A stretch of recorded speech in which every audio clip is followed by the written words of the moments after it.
driving. Hope comes and stops us in our tracks. Bravely we prove in our striving, trudging together each day.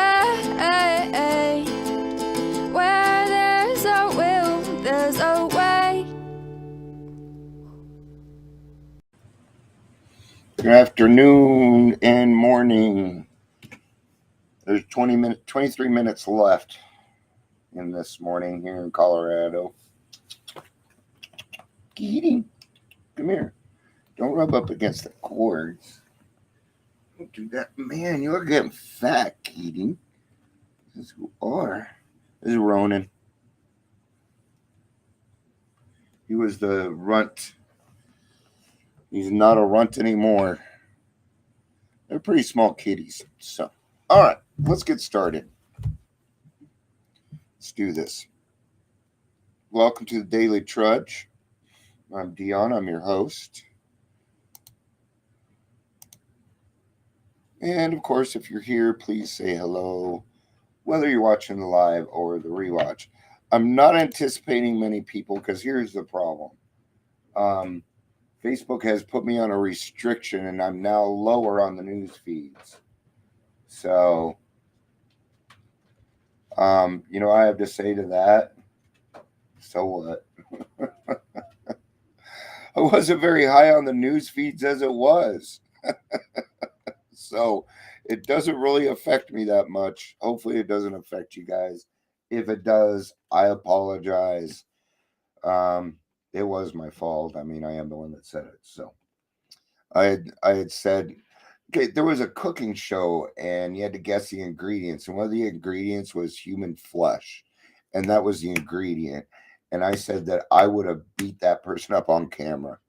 Oh man, no way. Anyway, you also asked to be on the damn show. So I guess that's the risk you take. And I'm sure you signed some kind of waiver. Anyway, let's get to the ripple effect. I'm not seeing anybody yet. And this can probably be a little bit shorter today because I need to get to my noon meeting. So a rippling effect. 12 Steps and Traditions, page 156. And I'll have to apologize. I think my voice is going. So this is in Tradition 6. Tradition 6 is an AA group ought never endorse, finance, or lend the AA name to any related facility or outside enterprise. Lest problems of money, property, and prestige divert us from our primary purpose. What was the part it wanted me to read in here? Having learned.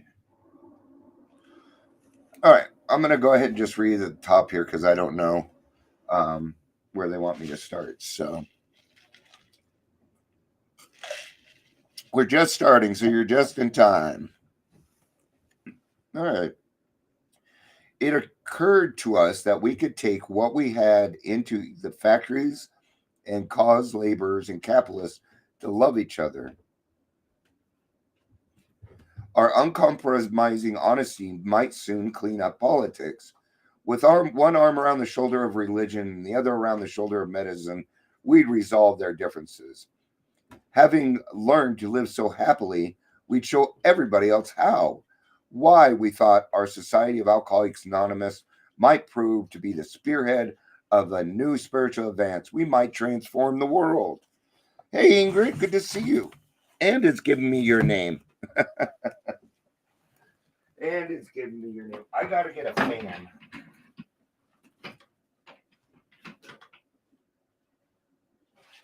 So, what we're actually reading is AA itself on a pink cloud, right?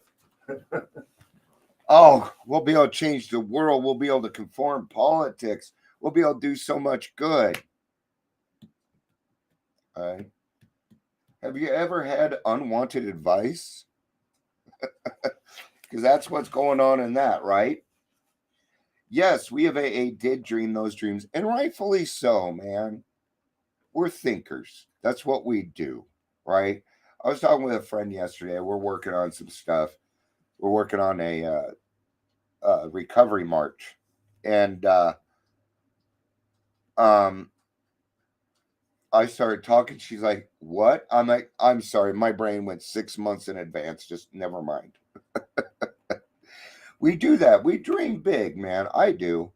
I usually dream big and then need to scale it down, and that's okay because I want to do it the right way. So, how natural that was, since most alcoholics are bankrupt idealists. Nearly every one of us had wished to do great good, perform great deeds, and embody great ideals. We are all perfectionists who, failing perfection, have gone to the other extreme and settled for the bottle and the blackout. Providence through AA have brought us within reach of our highest expectations. So why shouldn't we share our way with life with everyone? Whereupon we tried hospitals. They all bogged down because you cannot put an AA group into business. Too many busybody cooks spoil the broth. AA groups had their fling at education, and when they began to publicly whoop up the merits of this or that brand, people became confused. So a lot of what I'm talking about is a lot of stuff that I work with here. There's too much. Okay, I'm an all pathways person. Okay, I should say I'm a multiple pathways person. That means I know of multiple pathways. I love AA. I love the structure. It's not the only way. You're still going to do the work. Don't think you're getting out of something just because you're not going to AA. Okay. Now, I said that once and somebody said, yeah, there are 47 different paths. No, there is not 47 different paths. There are not. Okay. And even smart recovery, celebrate recovery, they still do 12 steps, my friends. You still do the work. It's just structured differently.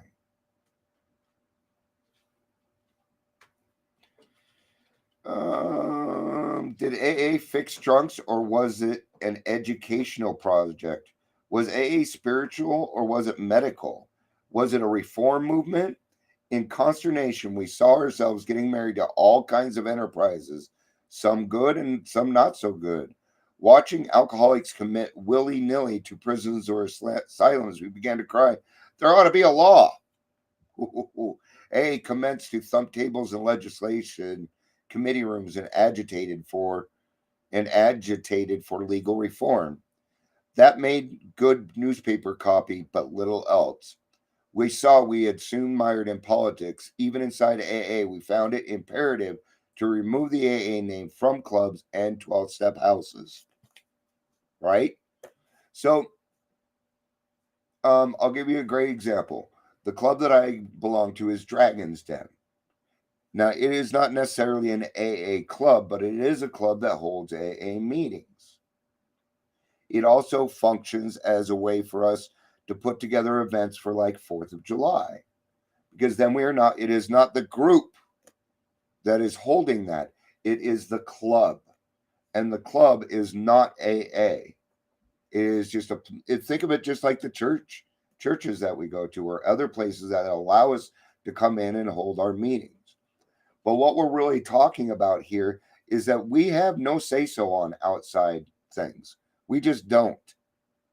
And that's how I actually run my business based off the 12 traditions. And it works very, very well. It keeps me very humble. I thought this was going to be a different ripple effect. I was thinking, ripple effect, when you do things bad, it goes out. But when you do things good, it goes out too. So that's what I was planning on talking about. But that's not what I was saying. The great discovery of sobriety led me to feel the need to spread the good news to my world around me. I feel the same way too. Okay.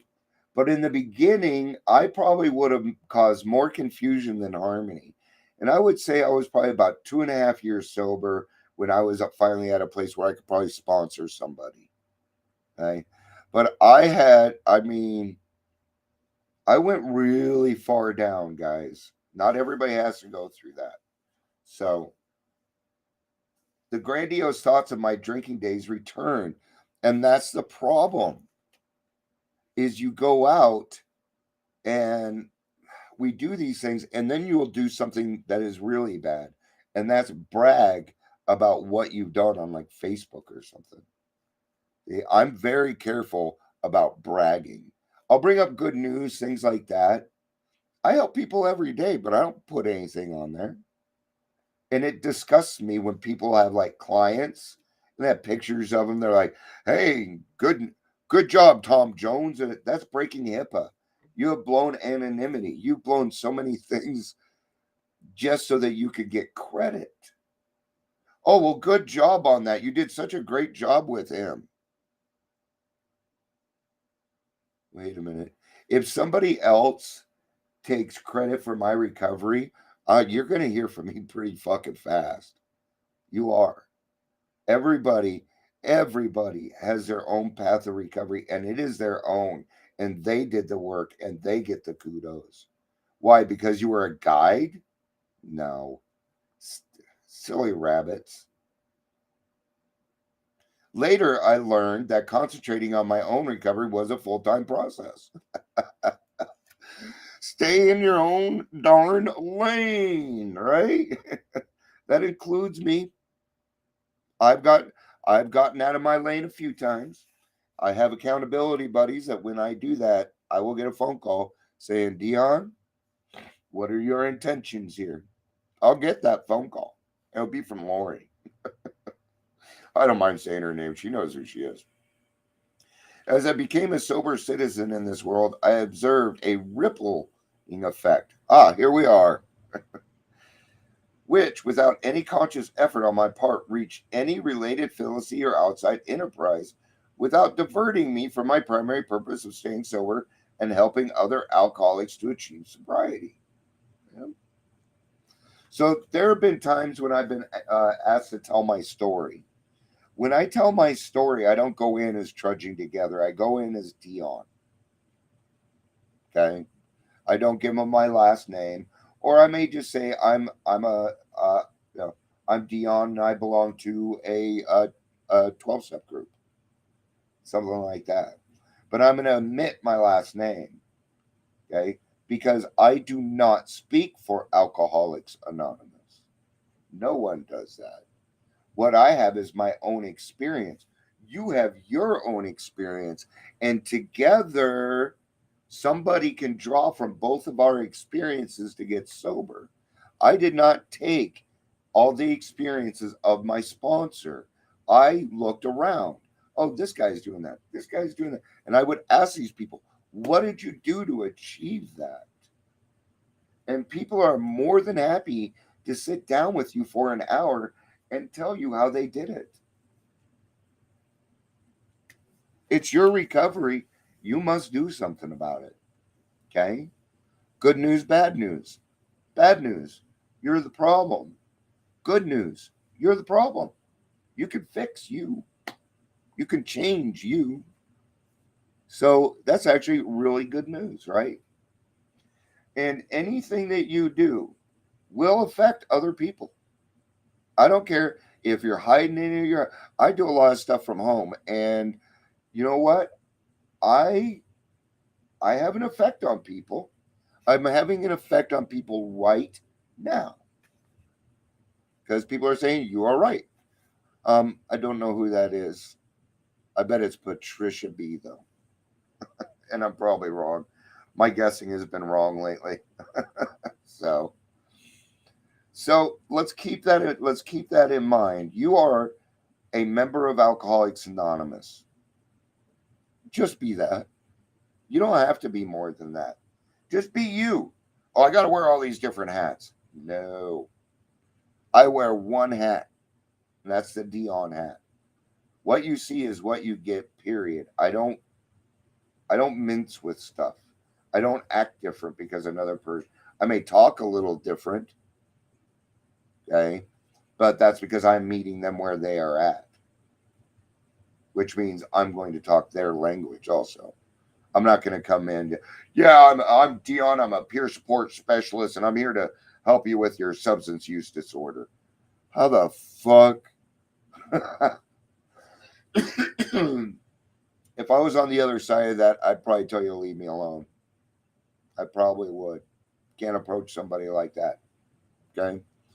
Why? Because what you just told them was that you wanted something from them. There's an expectation there. No, there's not. Yeah, there is. You're just not seeing it. Here, I'm going to blow up my head a little bit more so that you just love the hell out of me and I'll do this and I'll do that. If you're doing this and doing that, you're actually hurting your sponsor. Do you know that? Your sponsee. Don't do the work for them. Let them fall on their face every now and again and be there when that happens. They need to learn how to deal with these things, right? And all of this is very important because one day, even if it doesn't apply to you, you're going to work with a sponsee and you're going to need that information. That's why it's important that you listen to your guide. Okay?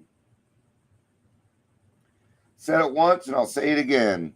1,000,000 alcoholics aren't wrong. All right. That's what I got. I think I'm losing my voice. So, and I have a 2 o'clock big book study.